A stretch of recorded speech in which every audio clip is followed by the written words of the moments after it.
क्या राशिद लतीफ साया कॉरपोरेशन के हाथों बिक गए हैं? ये सवाल उठ रहे हैं।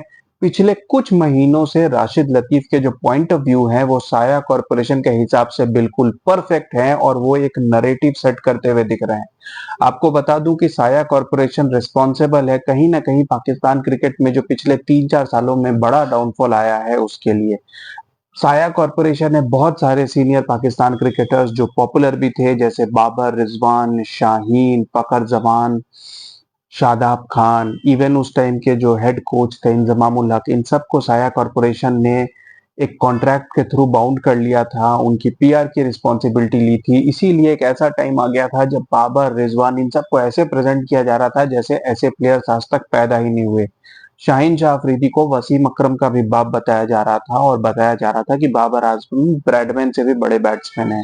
इनफैक्ट इस तरीके के नैरेटिव सेट किए जा रहे थे कि अरे अगर आईपीएल में इनकी ऑक्शन होते तो बाबर आजम 25 करोड़ में बिकते, शाहीन शाह अफरीदी 30 करोड़ में बिकते, इनसे बड़े तो प्लेयर्स ही नहीं है। लेकिन धीरे धीरे जैसे जैसे टाइम बीता ये एक्सपोज होते चले गए, इनकी परफॉर्मेंसेस गिरती चली गई और अब तो ये सवाल हो गया है कि ये पाकिस्तान की टीम में भी कंसिस्टेंटली नहीं टिक पाते। लेकिन अभी तक साया कॉरपोरेशन का जो नैरेटिव है वो चलता आ रहा है और अब साया कॉरपोरेशन ने प्लेयर्स के साथ साथ एक्स क्रिकेटर्स को भी खरीदना शुरू कर दिया है, स्पेशली वो जो बिकाऊ हैं, जैसे तनवीर अहमद के बारे में मैं आपको बता चुका हूँ कुछ वीडियोस में, या आप खुद भी देख सकते हैं कि वो जितनी भी बुरी परफॉर्मेंस हो जाए बाबर, रिजवान, शाहीन इन सबको बहुत ज्यादा बैक करते हैं। इनफैक्ट बाबर रिजवान को तो बहुत ज्यादा, अभी जो घटिया इनिंग्स रिजवान ने खेली थी इसको भी वो बैक करते दिखे और बाबर की खराब से खराब फॉर्म में भी वो कहते रहे कि बाबर से बढ़िया प्लेयर कोई नहीं। अब राशिद लतीफ, जो उनको थोड़ा सा रेस्पेक्ट दिया जाता था पाकिस्तान में, क्योंकि राशिद लतीफ कहीं ना कहीं विसल ब्लोअर माने जाते हैं, जो मैच फिक्सिंग सागा था जिसमें वसीम अकरम, सलीम मलिक ये सब इन्वॉल्व थे, खैर वो एक अलग टॉपिक है।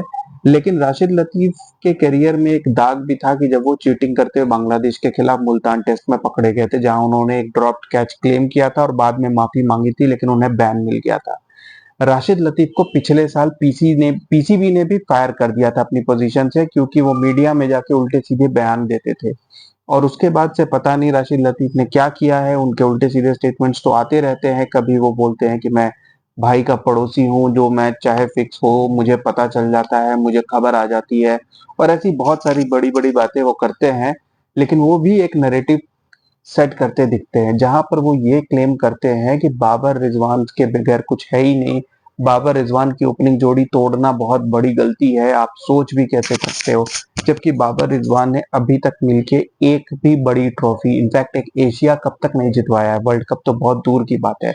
और इंडिया का जो लोएस्ट फेज भी था उसमें भी इंडिया ने 2016 का एशिया कप जीता था, 2018 का एशिया कप जीता था और 2023 में भी एशिया कप जीता था। इंडिया के लिए आईसीसी ट्रॉफी जीतना ज्यादा बड़ा मकसद था, अदरवाइज ये सब ट्रॉफीज तो वो जीत ही रहे थे। और ओवरसीज में टेस्ट क्रिकेट में भी उनकी परफॉर्मेंसेज ऐसी थी कि वो सीरीज में भी कॉम्पिटिटिव रहते थे, या सीरीज ना भी जीते तो एटलीस्ट एक टेस्ट मैच जरूर जीतते थे। और यहाँ पाकिस्तान है जो 30 सालों से कोई टेस्ट मैच नहीं जीता। लेकिन राशिद लतीफ की बातें आप सुनेंगे तो आपको लगेगा कि बाबर रिजवान से बड़ा मैच विनर आज तक पैदा ही नहीं हुआ। अभी उन्होंने कल के मैच में एक ऐसी बयान दी जिसको कि शर्मनाक कहा जा रहा है और लोग उनकी इस बात का मजाक उड़ा रहे हैं।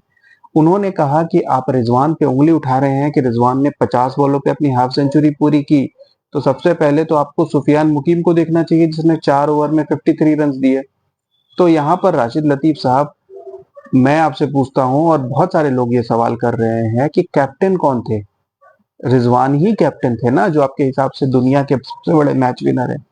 तो ये कौन सी कैप्टनसी है कि एक स्पिनर जो अभी नया नया इंटरनेशनल क्रिकेट खेल रहा है, एक लेफ्ट आर्म स्पिनर, उसको एक T20 international match versus south Africa में आपने आखिरी ओवर दिया?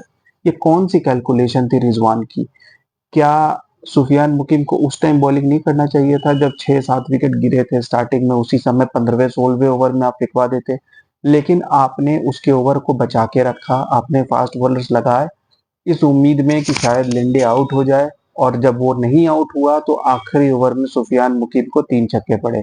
उस वक्त भी कमेंटेटर कह रहे थे कि पहले 3 ओवर में भी उसने कुछ 33-34 रन दिए थे, कि आखिरी ओवर साइम अयूब को देना चाहिए क्योंकि लेफ्ट हैंडर बैटिंग कर रहा है और साइम अयूब की ball will turn away from him, मारने में थोड़ी दिक्कत होगी। लेकिन रिजवान साहब तो मौलाना साहब हैं, उनका तो दिमाग, उनको तो ऊपर से आवाजें आती हैं, वो अपने दिमाग से चलते हैं और अपनी चीजें की।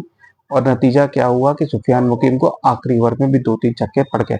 बट यहाँ मैं एक बात पूछना चाहता हूँ, मेरे ख्याल से अगर सुफियान मुकीम ने 35-40 रन दिए होते तो being a new spinner in the team, a youngster जो लर्न कर रहे हैं, मेरे ख्याल से 35-40 रन देते तो इतना बड़ी सवाल नहीं उठता।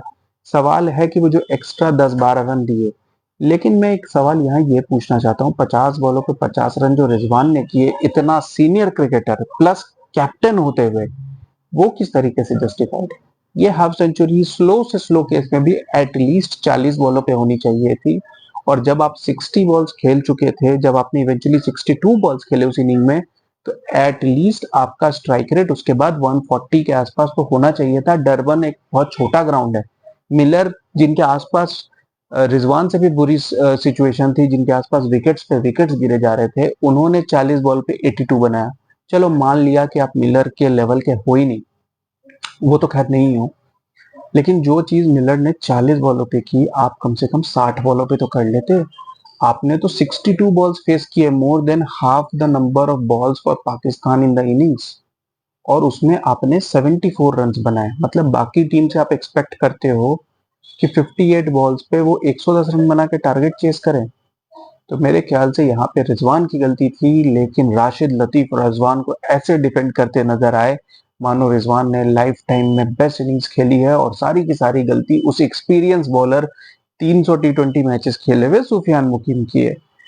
राशिद लतीफ भाई, आप वैसे भी बहुत नजरों में गिर चुके हो, इंडिया में तो आपको बहुत गालियां पड़ती है। कम से कम ऐसी हरकतें ना करो कि पाकिस्तान में भी लोग आपको रख रख के गालियां बके। भाई थोड़ी तो शर्म कर लो। की वॉचिंग गाइस, थैंक यू।